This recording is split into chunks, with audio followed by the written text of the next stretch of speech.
Gary Atensi with CNTV, and today we're in Highlands Ranch, Colorado. I'm here with the founder and owners of Coming Uncorked, basically providing for you spirit-based jellies, folks here in Denver as well as nationwide on the World Wide Web out there. Since 2011, obviously we got folks out there that love their wine, they love their beer.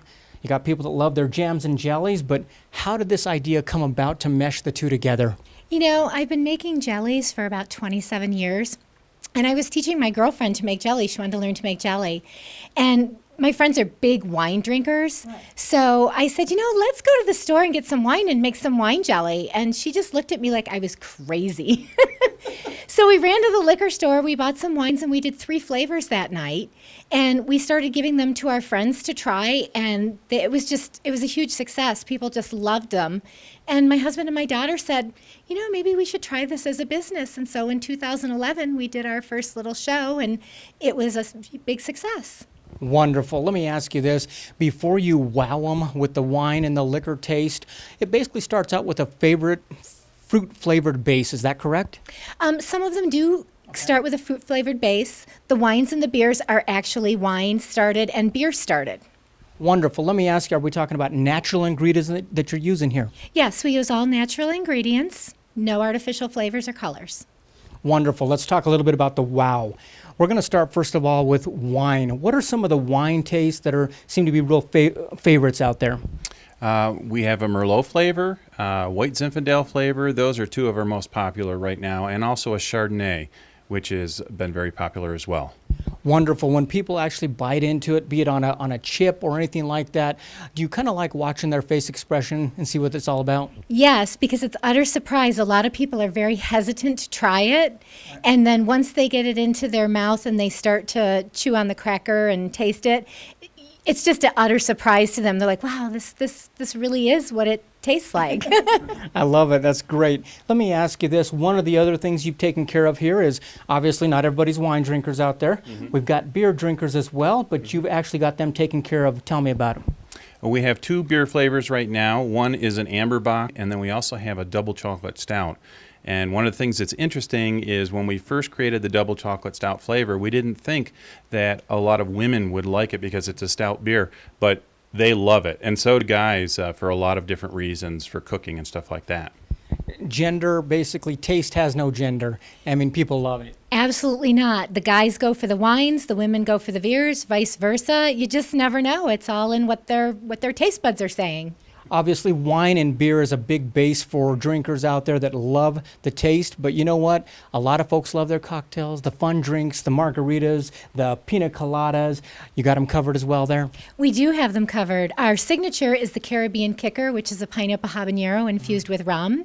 We have a margarita, we have a pina colada, a strawberry daiquiri, in case you feel like having a little fiesta. A fiesta. Speaking of fiesta, what about champagne? We do have a champagne. We offer that mostly around the holidays, and we will do a mimosa around the holidays. Wonderful. And folks, keep in mind, this is something that you don't need to celebrate to go out and do, because quite honestly, the process itself, extracts most of that alcohol out? Is that correct? That's right. When we do the cooking process, we actually double boil the ingredients. So when you boil an alcoholic base, the alcohol boils away and only leaves a very trace amount, so that it's even safe for children to eat. Wonderful. What's nice, the fact on your website you can actually order any of these, which is great around the holidays, but obviously year-round, people are loving great taste. And what's nice about it, there's no real preservatives here, but yet it's got a 2-year shelf life. Yeah, you can open it up in the refrigerator, or you can leave it in your pantry for 2 years. Let me ask you this. Obviously, we're talking about trying the jams and jellies by themselves, but this has to make a great topping for cooking, that type of thing. Yeah, one of the things that we did was we tried to incorporate recipes so that you can use them to cook just about anything from barbecuing, baking, and cooking. Wonderful. And let me ask you this. What is your favorite? Being a guy, do you put it on a chip, or what's your favorite? I really like the Caribbean Kicker on chicken. I think it really makes an awesome chicken. We do chicken wings with it. Very simple. Just throw the chicken wings in the crock pot, put the Caribbean kicker in there and leave it until it cooks. It's really great at parties. I also have a sweet tooth, and we have out here one of our cheesecakes, and that has a margarita jelly on it, which is to die for. It's really good. Speaking of to die for, folks, basically, as we were checking out some great places, as you know, we're digging deeper into Denver all the time. Basically, my co-producer tried some of this on a chip, and she told me to try it out, and I was, oh, that's okay, I'm good for it. When I got actually some of this on my palate, it was delicious, and I said, let's talk. What you put together here are, around the holidays, you said you offer the champagne and mimosa. Is there anything else you're going to be doing for the holiday season? Not right now. We're concentrating on those two flavors. Everybody seems to like those. We do have a fall flavor that we're coming out with as well. We have a apple cider. It's a drunken apple cider.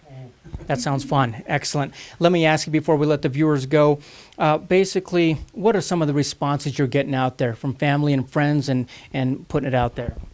Actually, it was surprising when we first started. We thought that this might be a product that some people would like, but we have been to some shows where there are so many people standing around trying to buy the product and try the product that we can't get to everybody. So it's really taken off, and between being able to use this for cooking and just the flavors of, for desserts and things like that, it's really exploded and been very popular. Very popular, and that's what you're getting as well. Yes, absolutely. It's really nice to see them when they first try it and get the shock and awe on their face. The wow factor. I mean, we've got it right here, folks. As you can see, basically great taste out there. The problem is you're going to want to try to sample all of them, and I would highly recommend that. Basically, you've got over a dozen famous food editors out there that have received their sample pack in the mail, and why not you? Take a look. Go check out that website right there, and you can see, order up. They take Visa, credit card, PayPal, you name it. They can get right into your house just in time for the holidays. This is Gary Atencio with CNTV. And if you don't know, now you know.